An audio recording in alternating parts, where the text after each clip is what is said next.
Kita beralih ke Tangerang Selatan, pemirsa. Mantan personil trio Kuek-Kuek Leoni kembali soroti anggaran gaji anggota DPRD Tangerang Selatan. Leoni berharap Wali Kota Tangsel mau temui warganya untuk berdiskusi.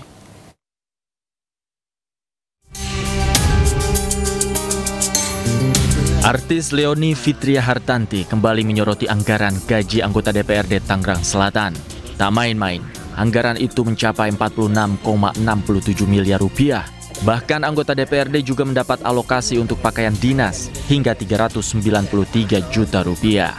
Menurut Leoni, jika anggaran 46,67 miliar tersebut dibagi untuk 50 anggota, maka masing-masing akan mendapatkan kurang lebih 921 juta per orang. Mantan personil trio Kuek-Kuek ini juga menyoroti anggaran medical check-up anggota DPRD yang nilainya juga fantastis. Melihat nominal anggaran tersebut, Leoni meminta kepada para anggota DPRD Tangsel untuk segera bekerja dan mengagendakan pertemuan antara warga Tangerang Selatan dengan Wali Kota Tangsel Benyamin Daphni. Tim Liputan iNews melaporkan. Sebelumnya mantan aktris cilik Leoni Fitria Hartanti juga kritisi pengelolaan anggaran pemerintah kota Tangerang Selatan. Anggaran dinilai janggal dan tak masuk akal. Wali Kota Tangerang Selatan mengaku siap bertemu dengan Leoni untuk menjelaskan duduk permasalahan secara rinci. Curhat dikit ya. Jadi kan gue ini lagi ngurus. Inilah video artis Leoni yang viral di media sosial. Dalam video, Leoni mengeluhkan adanya biaya pergantian nama ahli waris di rumahnya. Tak sampai di situ, Leoni juga membongkar laporan anggaran di pemerintah Tangerang Selatan di tahun 2024 yang ada di laman situs tangerangselatan.go.id. Leoni pun siap untuk bertemu dan berdiskusi soal anggaran ini. Ada beberapa hal juga yang lebih penting yang pengen saya dan mungkin sebagian masyarakat Tangsel ingin sampaikan terkait permasalahan sampah, terkait permasalahan jalanan, dan masih banyak lainnya. Mudah-mudahan kita bisa berdialog secara terbuka, nggak cuma saya doang, tapi juga beberapa masyarakat bisa ikut hadir juga di situ. Yang pasti saya tunggu undangannya, Pak. Bisa bisa hubungi saya aja, terserah mau lewat cara apapun. Saya tunggu ya, Pak. Terima kasih. Wali Kota Tangerang Selatan Benyamin Daphni pun mengajak Leoni bertemu untuk menjelaskan duduk permasalahan secara rinci. Benyamin Daphni menambahkan untuk laporan anggaran yang dimaksud oleh Leoni hanya jaringan pemeliharaan kantor pusat pemerintah, bukan untuk pemeliharaan jalan ke Tangerang Selatan. Memang tadi sudah dijelaskan 731 juta nggak mungkin ngebenerin jalan sebesar itu. Itu hanya satu khusus untuk perbaikan jaringan listrik dan itu pun hanya di Pemkot saja. Ya kan mereka hanya Pak. Di kantor Pemkot saja, bukan se-Tangerang Selatan. Makanya jumlahnya 731 juta dan itu sudah dilaksanakan. Selain pemeliharaan jalan, Leoni juga menyoroti program penunjang urusan pemerintah daerah yang nilainya mencapai 2 triliun rupiah.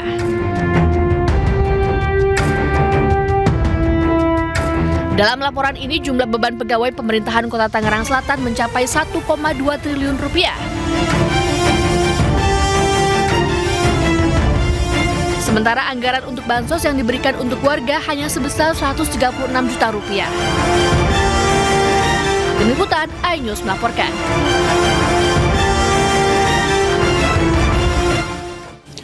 Kita ke informasi lain, pemirsa. Wakil Ketua Komisi 6 DPR RI Andre Rosiade menegaskan pejabat di BUMN merupakan penyelenggara negara. Hal itu terkait revisi Undang-Undang BUMN. DPR RI dan pemerintah menyepakati revisi Undang-Undang terkait BUMN dilanjutkan ke pembicaraan tingkat 2 dalam rapat paripurna DPR. Pemerintah sepakat adanya revisi sebanyak 84 pasal terkait Undang-Undang BUMN. Salah satunya adalah mengubah nomenklatur Kementerian BUMN jadi Badan Pengaturan BUMN. Selain itu, dalam revisi Undang-Undang BUMN, pasal yang menyebut pejabat BUMN bukan bagian penyelenggara negara telah dihapus. Dengan revisi berarti pejabat BUMN kini berstatus sebagai penyelenggara negara dan bisa dijerat dengan pasal korupsi. Dengan pasalnya yang disampaikan Bang Maman tadi, bahwa kan pasal dihilangkan. Dulu kan ada pasal yang menyebutkan bahwa pejabat BUMN bukan penyelenggara negara, betul kan? Nah, pasal itu sudah dihilangkan. Otomatis dengan pasal itu dihilangkan kan pejabat BUMN merupakan penyelenggara negara. Nah, kalau sudah penyelenggara, ya kalau mereka melakukan tindak pidana korupsi yang merugikan, tentu apa? Polemik ijazah Gibran terus bergulir. Terbaru Kepala Sekolah SMP Negeri 1 Surakarta, Wuryanti, menegaskan Wapres Gibran lulusan SMP 1 Surakarta lengkap dengan ijazah.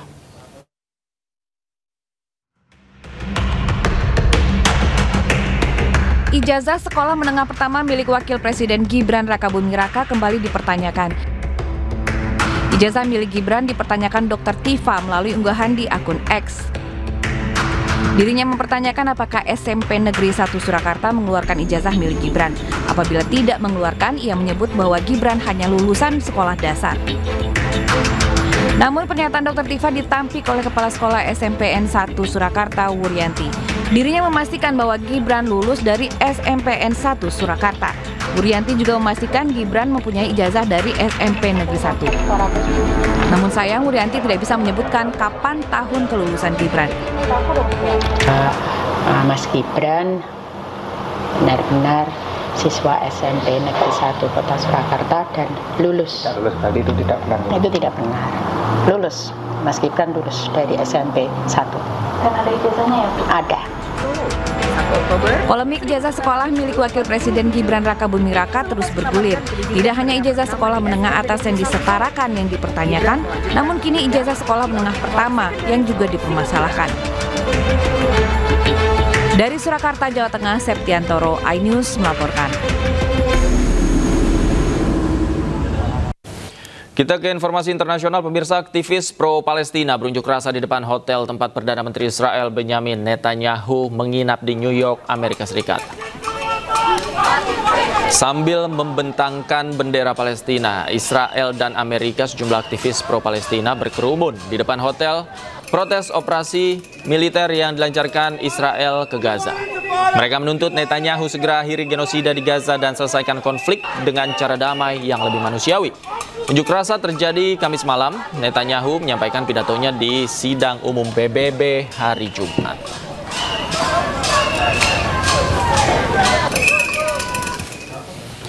Warga Palestina diterjang krisis kelaparan di tengah semakin buruknya kekurangan pasokan makanan pokok di jalur Gaza. Mereka berdesakan antri makanan di dapur umum di Khan Yunis demi bertahan hidup. Dan pemirsa, informasi yang akan hadir ini sekaligus menutup jumpa kita di iNewsroom malam hari ini. Temukan informasi-informasi terbaru lainnya di www.inews.id. Cuplikan tayangan berita iNews juga dapat Anda saksikan di kanal YouTube @official iNews. Dan saat lagi rekan saya Reni Arumsari akan hadir dalam program iNews Prime. Akhir kata saya Davi Pratama pamit undur diri. Terima kasih, selamat malam, selamat berakhir pekan. Sampai jumpa.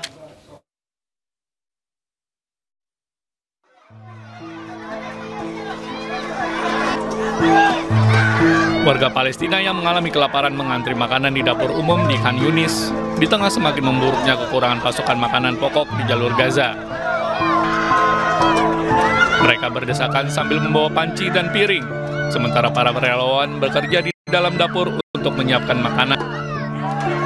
نجي من مسافة بعيدة والله بس بنقعد بالساعتين ثلاثة والله احنا قاعدين هنا عشان ناخذ كمية الأكل الأولى وعند أولادي ستة في رقبتي والله وجوزي مصاوب والله ما بقدر يتحرك يجيب لنا أكل ولا يجيب لنا حاجة وعادنا لو بروح أودي لهم إذا ما حصلتش يوم خلص فيش أكل ولا في حاجة لهم. Pengungsi Palestina menghadapi kekurangan gizi karena makanan bernilai tinggi seperti daging, ikan, dan telur tidak tersedia karena pembatasan Israel terhadap masuknya pasokan pangan. المستفيدون من هذه التكية حوالي 20,000 نسمة يوميا يأتون إلينا من جميع النواحي ليحصلوا على وجبة طعام. من يحصل على طعام يعيش ومن لم يحصل يزداد سوءا في المعيشة.